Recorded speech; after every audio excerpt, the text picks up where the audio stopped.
हो गया हूँ और तैयार होकर मैं निकल रहा हूँ। कहाँ? आज जा रहा हूँ बाबूगढ़, हापुड़ के पास में है, मम्मी की दवाई के लिए। सुबह सुबह जल्दी निकलते हैं, जैसे 3 घंटे जाने में लगते हैं, 3 घंटे आने में, और 1-2 बजे तक वापस।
गाड़ी में हवा और पेट्रोल भरवाने के बाद निकलते हुए, क्योंकि गाड़ी की हवा और पेट्रोल चेक कराना बहुत जरूरी है। ये वाला जो पुल पड़ता है, ये मैं शुरू से ही जब दिल्ली जाता था 2013, 2012, 2010, बहुत सुंदर लगता था ये वाला एरिया। और वहाँ मतलब ये जो रामगंगा नदी है उस पर बना हुआ है, रिवर के ऊपर पुल, और ऐसा पुल दिल्ली तक कहीं नहीं पड़ता है, जबकि बीच में एक गंगा पड़ती है ब्रिज घाट पर, जो कि हमारा गढ़ बोलते हैं, तो वहाँ। और इस समय मैंने क्रूज को कंट्रोल पर गाड़ी कर दी है 85 पर, और लगभग 20 का एवरेज दे रही है, और बस रोड खाली बैठे हुए चले जा रहे हैं। और जब मैं दिल्ली जाता था शुरू में, जब मैंने MCA किया था डेलवाल से, उसके बाद दिल्ली पहुंचा, और तब की एक बात बताता हूँ। वहाँ पहुँच के मैंने इंटरव्यू दिए, बहुत सारे इंटरव्यू में एक जगह सेलेक्ट हुआ, और वहाँ सेलेक्ट होने के बाद वहाँ जब इंटरव्यू हुआ तो उन्होंने पूछा, आपको ये आता है, आपको प्रोग्रामिंग आती है, आपको डेटाबेस आता है? मैंने हाँ आता है। बट उसके बाद HR मुझसे बोलती है, ठीक है, हम ये आपको इतने पैसे देंगे। ये बात है नोएडा की लगभग 2013-14 की तब। तो मैंने उनसे कहा, इतने सारे पैसे लेके मैं कैसे जाऊंगा? इनको ये बताओ किसी ने रास्ते में लूट लिए इतने सारे पैसे देख के, फिर क्या? उसके बाद क्या हुआ, चलो मैंने जॉब के लिए हाँ कर दी। उन्होंने दिया मुझे टर्म एंड कंडीशन एग्रीमेंट पढ़ने के लिए कि ऐसे ऐसे है, उसके बाद आप साइन करके इसको सबमिट कर दो। मैंने कहा ठीक है, मैंने उसको पढ़ा। पहले तो मुझे ये नहीं समझ में आता है, 20-25 पेजों का इंग्लिश में लिखा हुआ दे क्यों देते हैं हम जैसे लोगों को, UP बोर्ड वालों के लिए। मैंने उसको पढ़ने में 2 घंटे लगा दिए, और उसको पढ़ने के बाद क्या लगता है कि यार इसमें कहीं अलग काम का तो लिखा ही नहीं है कि काम कैसे करना है, काम क्या करना है। तो मैंने, ये तो बहुत अच्छा है, काम तो करना ही नहीं है। मैंने उनको साइन किया और सबमिट कर दिया। भाई अगले दिन 2-4 दिन की ट्रेनिंग हुई, और उसके बाद जब मैं काम के लिए गया तब पता चला ये काम का लिखते क्यों नहीं है, क्योंकि इन्हें काम कराना ही होता है गधों की तरह। इन्हें काम के अलावा वहाँ और कुछ नहीं कराना, कोई वर्क लाइफ बैलेंस नहीं, कोई कुछ एक्टिविटी नहीं, सिर्फ काम होता है। एक्टिविटी करनी है तो वो काम करने के साथ करनी है। जैसे वहाँ भांगड़ा हो रहा है, लैपटॉप लिए काम कर रहे हो, भांगड़ा कर रहे हो। हाँ, प्रोग्रामिंग हो रही है, उसमें बल्ले बल्ले लिखा जा रहा है, console.println बल्ले बल्ले।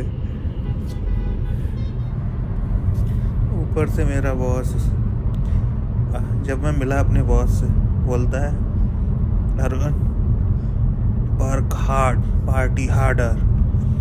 मैं समझा, मैंने अच्छा बढ़िया से काम करना है मेहनत से, उसके बाद पार्टी बहुत ज़बरदस्त करनी है। बट बाद में मुझे पता चला ये वर्क हार्ड और पार्टी हार्डर तो होता क्या है, मतलब पार्टी तो हार्डर होनी ही है, क्योंकि तुम पैसे ही इतने देते हो ज़्यादा कि हम जो महीने भर के पैसे हैं वो हम एक वीकेंड में ख़त्म नहीं होते। जाओ तो पार्टी हार्डर का मतलब है बहुत मुश्किल से पार्टी हो रही उन पैसों में। ये होता है गए, क्या होता है कि जाने के बाद ऐसे देखते हैं, अरे ये सैलरी है, अच्छा ये 3-4 लोगों की सैलरी मिला के एक पार्टी हो रही है एक शाम की। ये हाल है। और पार्टी के बाद अगर मंडे को आप थोड़ा भी लेट हो गए तो मेरा मैनेजर बोलता है, अरे आप इतनी पी क्यों लेते हो कि मंडे को उठा नहीं जाता, सुबह टाइम पर आया नहीं जाता ऑफिस। मैं कहता हूँ, अरे कंपनी वाले इतने पैसे देते हैं कि मैं फ्राइडे शाम पीता हूँ, फिर मैं पार्टी करता हूँ सैटरडे को, और पैसे बच जाते हैं फिर संडे तक। अरे बेवकूफ़ों, इतना बताओ कि इतनी सैलरी में 3 दिन पार्टी होगी जो मैं मंडे को लेट उठूँगा। किसी भी ये तो होता है मंडे को उठा नहीं जाता, क्योंकि पैसे ख़त्म हो जाते हैं जो सैलरी के आए होते हैं 2-3 दिन में। तो मन ही नहीं करता कि पूरे दिन जाके वहाँ काम करो और पैसे हैं ही नहीं। ये हाल है प्राइवेट सेक्टर में। फिर बात यहीं ख़त्म नहीं होती, उसके बाद आते हैं फेस्टिवल। और फेस्टिवल में क्या होता है कि एक मेल आती है HR की तरफ से, उसमें लिखा होता है कि ये ड्रेस कोड है और ये पहन के आना है। कलर भी डिसाइड कर देते हैं, पीले कलर का कुर्ता पहन के आना है। अगर सपोज करो तुम्हारे पास नारंगी कलर का है तो वो चलेगा नहीं, पीला खरीदना है। अगर कुर्ता खरीद लिया, कुर्ता पैजामा, उसके बाद क्या होता है कि फिर शूज नहीं मैच करते, फिर वो एक दिन के लिए शूज खरीदो। लोग क्या करते हैं कि उसमें क्या करते हैं, लीव डाल देते हैं कि इतना चक्कर ही नहीं पड़े। क्योंकि अगर कुर्ता पैजामा खरीदोगे और शूज मैच नहीं किए तब भी अच्छा नहीं लगेगा, और शूज खरीद लिए तो सैलरी ख़त्म, और फिर दिवाली पे अच्छा नहीं लगेगा घर पर। तो इस तरीके से होता है कि IT डिपार्टमेंट वाले अलग ही दिखते हैं। बाकी लोगों की तो दिवाली बहुत अच्छी होती है, HR की तो बहुत अच्छी होती है, तमोला खिलाते हैं। उसमें भी अगर तुम जीत गए तो पार्टी करते हैं, जीते 200 रुपये, पार्टी हो जाती है 1000 रुपये की। इसके बाद एक और मैं ज्ञान की बात बताता हूँ ऑफिस की।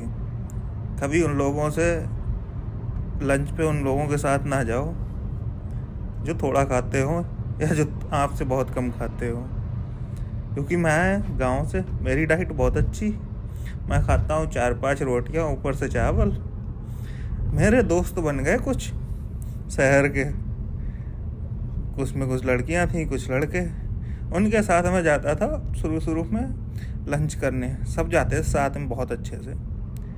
क्या होता In 400 meters, turn left. वो अपने घर से 2 पराठे लेके आए या रोटी। जब तक मैं अपना खाना लगा के लेके आता हूँ मेस से, क्योंकि मैं तो अकेले रहता, मैं तो ऑफिस से ही प्लेट लेता हूँ जो प्रोवाइड कराते हैं वो लोग। क्या होता है, जब तक मैं लगा के लाता हूँ तब तक उनका एक पराठा ख़त्म हो जाता है। उसके बाद आती है उनके दूसरे पराठे की बारी, उसमें भी वो कहते हैं 500 meters, turn right onto Bacholta Road. मैं अपनी एक रोटी ख़त्म करता हूँ, उनका लंच फिनिश हो जाता है। उसके बाद वो मेरी तरफ देखते हैं, भाई कब ख़त्म करेगा ये। तो इस तरीके से कभी उन लोगों के साथ लंच करने ना जाओ, वरना तुम यही सोचोगे कि कितनी मैं कितना खा रहा हूँ, इन लोगों ने कितना, ये लोग कितना मेंटेन है, कितना अच्छा खाते हैं। Turn right onto Bacholta Road. पहुँच चुके हैं बाबूगढ़, जहाँ हम मम्मी की दवाई लेनी थी।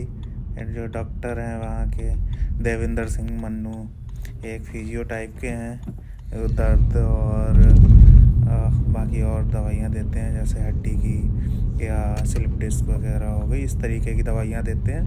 तो वहाँ मम्मी की लगभग दवाई चलती है, कुछ फ़ायदा है कुछ नहीं है, तो उनको लगभग महीने या 15 दिन में दवाई दिलवाने जाता हूँ यहाँ। और ये हाईवे से लगभग उतरते आधा ही किलोमीटर है। तो ये पहुँच गया मैं यहाँ पर। ये जो गाड़ियाँ खड़ी हुई हैं ये उनका वो है हॉस्पिटल, छोटा सा हॉस्पिटल क्या है, एक उनका ऑफिस टाइप का है और 1-2 बेड हैं बस, उसमें देते हैं। यहाँ के काफ़ी फेमस हैं हड्डियों के बारे में, जोड़ों का दर्द या वैसे बहुत दूर दूर से लोग आते हैं। देखो दिल्ली की गाड़ी खड़ी है, दिल्ली से आए हुए हैं लोग। तो ये है देविंदर सिंह मन्नू, जो कि बाबूगढ़ दवाई लेने के बाद वापस आता हुआ, और वापस आने के बाद हाईवे पकड़ते हैं। और यहाँ से लगभग बरेली हमारा है 200 किलोमीटर, और 200 किलोमीटर में मैं क्या करता हूँ कि मैं लगभग 1 आवर गाड़ी चलाऊँगा तो मैं पहुँच जाता हूँ गजरौला के आगे। गजरौला और मुरादाबाद के बीच में ये शिवा ढाबा है, यहाँ करता हूँ लंच, मतलब खाता हूँ कुछ।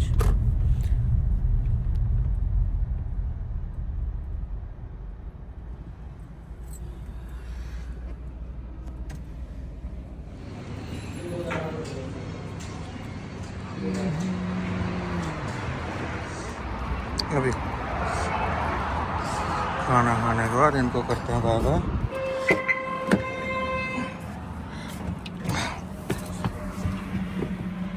देखो खुल गई अभी 22 का एवरेज देती हुई गाड़ी। हम खाना खा चुके हैं शिवा ढाबा से, अब निकलते हैं यहाँ से वापस बरेली के लिए।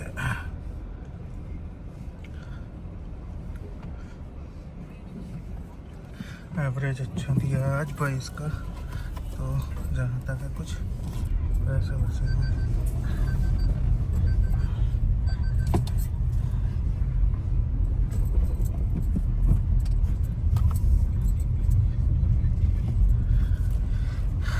वहाँ से निकलने के बाद मैं पहुँचता हूँ लगभग बरेली। जब हमारा झुमका चौराहा आ जाता है, दूर से ही दिखने लगता है बरेली आ गया है। और आज की जर्नी फिर यहीं पर ख़त्म होती है।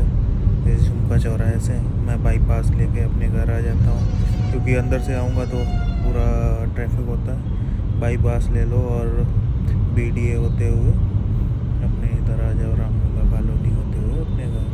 तो इस तरीके का आज का सफ़र था ऐसे। ओके बाय बाय, अगली बार फिर मिलते हैं नई बातों के साथ। तब तक के लिए